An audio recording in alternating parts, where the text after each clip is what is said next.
Hey guys, it's Miss Burp here, and today I'm gonna be, in a way, I'm gonna be reacting and kind of trying to see if I can analyze and break down the trailer for Style Queen.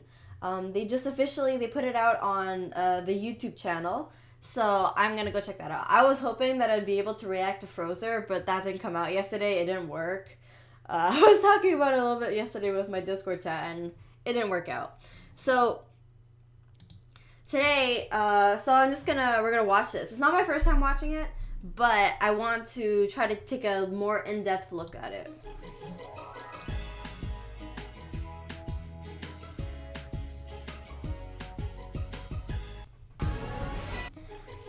Okay, so let's break it down slowly from here. So we can see, her name is Audrey Bourgeois, if you didn't know, or Audrey Bourgeois, whatever. It depends on which accent you want to use. And she already has a lot of gold going on with her. Okay, this guy here is really creepy.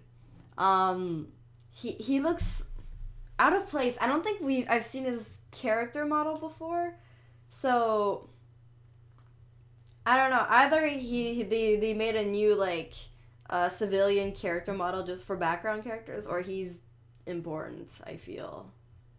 I don't know, it just looks so different from everybody else. He has the Luca eyes where he lacks eyelashes or something, but you can actually see that he clearly does, so I don't know.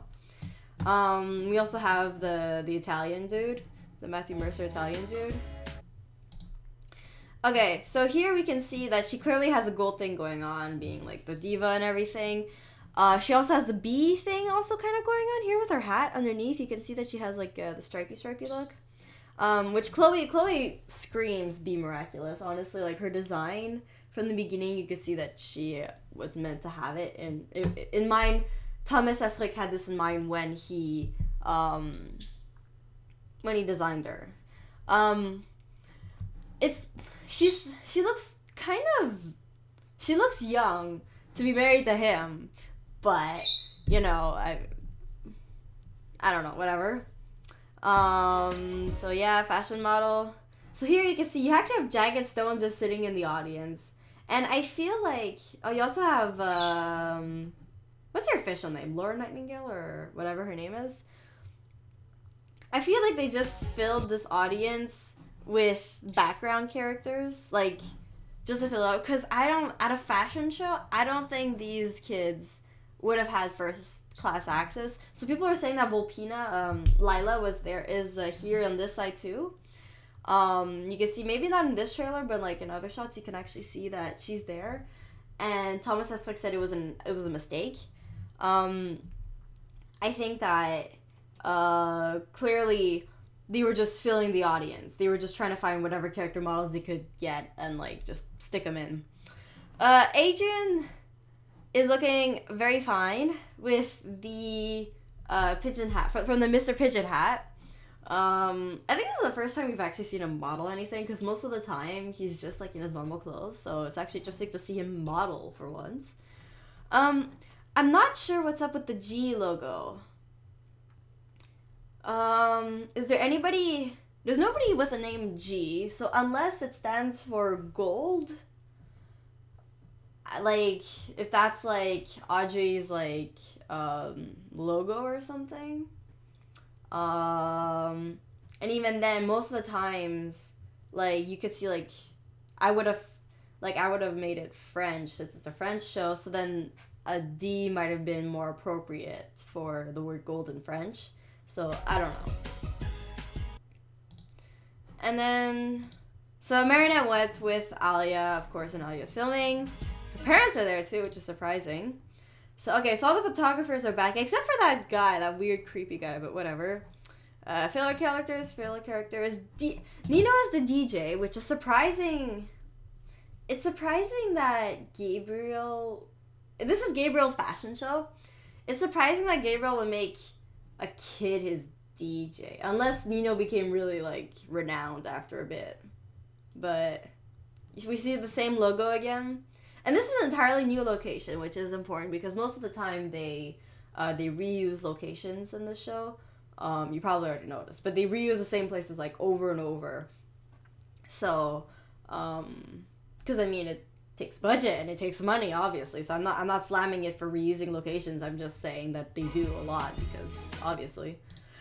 So it looks like Audrey Bourgeois actually gets mad at Nathalie, and Nathalie is the one that represents Gabriel. So apparently, like, if you read the synopsis and stuff, Audrey, she gets mad at Gabriel. So basically, I guess Nathalie was talking for Gabriel. Marinette is probably around here in this shot because this is where her parents are, right? So theoretically this is where she should be. So she's probably front and center to like their conversation unless she left. So I hope she's... Was there something about Chloe disagreeing with her mom? I think she's disagreeing with her or with her, so we'll see.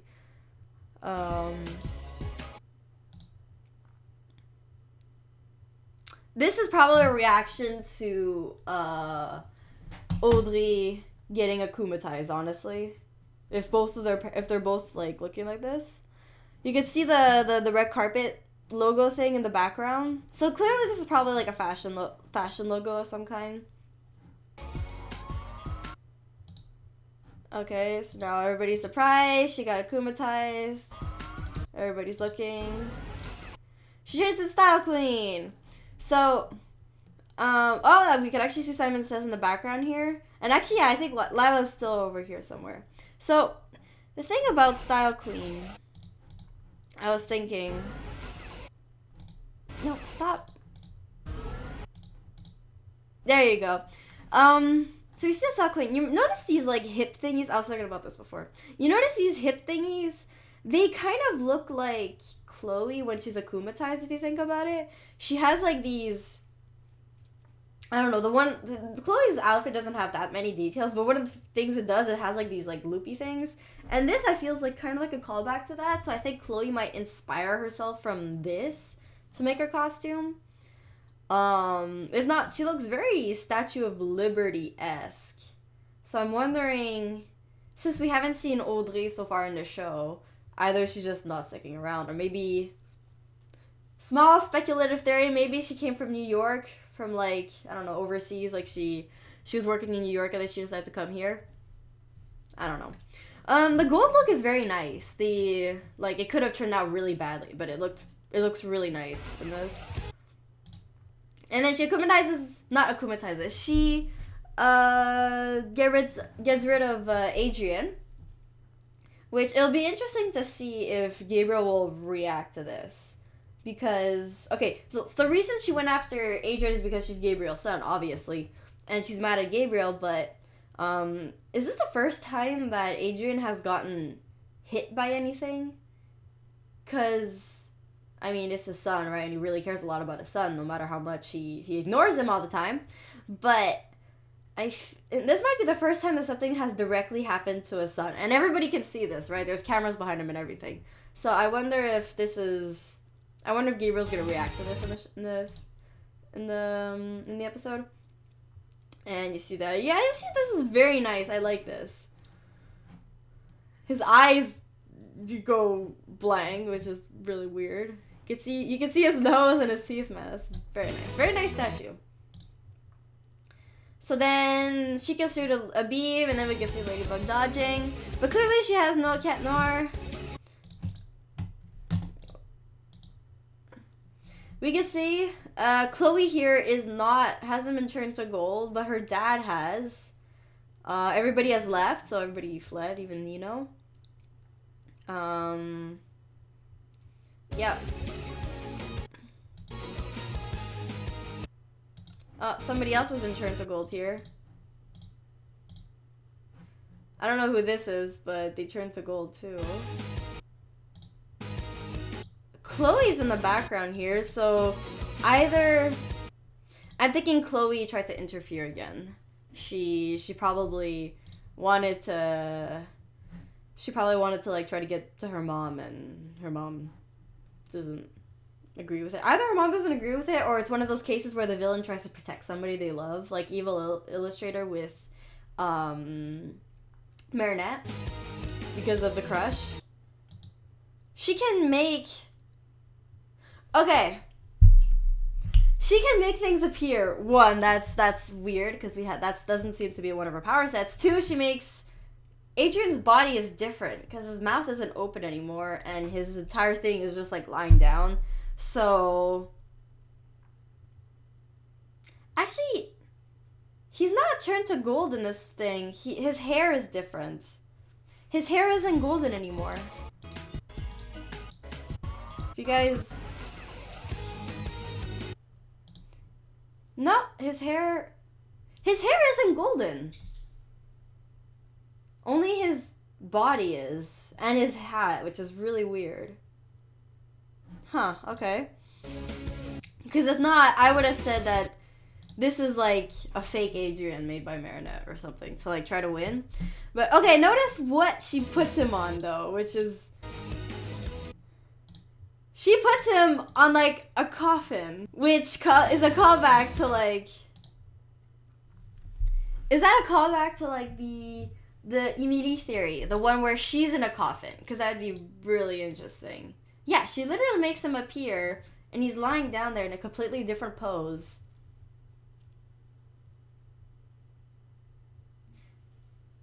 So, yeah, this might be a thing. This might be a reference actually to the coffin because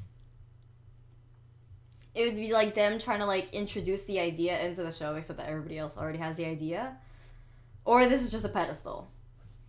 Is it a... I think it looks completely box shaped and there doesn't seem to be any openings, so I don't know. Hey guys, it's Miss Burr, but like from the future. So here I'm just gonna intervene a little bit and explain what my thought process was. So the fact that, there's a current theory going around that you might have already seen in my video. It's the one that in the basement in Gorzilla, at the end of the catwalk way thing that there is, the theory is that there would be a coffin containing Emily. And that's what Hawkmoth is trying to do, trying to get her back, trying to get out of there or something. So here's the thing. In cinema, when you want to give a plot element, it's better to foreshadow it in the future, not just make it come out of nowhere. You often see this in movies, like for example in How to Train Your Dragon, small spoiler, but I mean it's not that big anyway. Hiccup defeats the final dragon by lighting up, like by shooting fire inside the dragon's mouth, which something that he saw in a previous scene where one of the dragons, they spit a little bit of fire in the other one's mouth and he just kind of like internally combusted and he looked kind of a little bit sickly afterwards. So that told Hiccup that is one of their weak spots, is their insides, like fire on the inside. So by having a coffin-like scenario here, this could potentially predict the fact that this theory is correct by introducing the coffin idea now and then showing us Emily in the coffin later. However, if you look at the box, it doesn't really look like a coffin. It really does look like a box. So this is probably just speculative theory on my part, but I'm just throwing this out there. And if it does come true in the future, I'm going to laugh and be proud of myself. Okay, so that was what I was thinking. It probably didn't come off as well. So, yeah, so at least I'm going to throw that out there. Okay, back to the video. She puts a rose in his mouth. I'm not exactly sure for what reason. Probably be explained in the show, but... what reason could there be? Chloe's in love with Adrian, isn't she? So maybe it has something to do with that. Maybe her mom really is like trying to be helpful to Chloe, so then she agrees to bring him back, or I don't know. And then Marinette goes to Master Fu and gets the Bee Miraculous. So here we get a good look at the Bee Miraculous. Seems to have some kind of jewel up here. There are actually shots of Chloe receiving the Bee Miraculous. So, okay, so the thing is, though, is that apparently Ladybug is supposed to have lost the Bee Miraculous. So, the idea here that she... yes, in the plot, in the episode synopsis, it's supposed to be that she lost the Bee Miraculous, and so she's not the one that actually directly gives it. But in this shot, she's clearly giving it to somebody. So, and this is on the Eiffel Tower, so it seems that she is giving it to Chloe. And so this episode definitely takes place after Zombie Zoo in that case, because then that means that Marinette would probably trust Chloe a lot more, since she tries to have a change of heart and everything.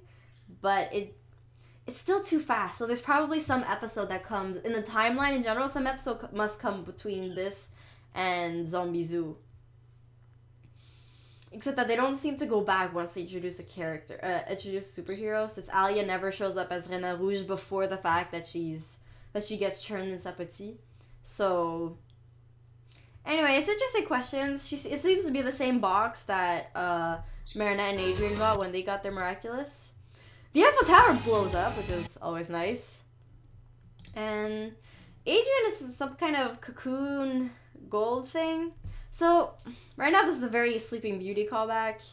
So, I don't know what is going on. Nobody can know, right? You can't really see if the rose is in here. But, I mean, Marinette might also be trying to protect her because it's Adrien. You gotta protect your loved one.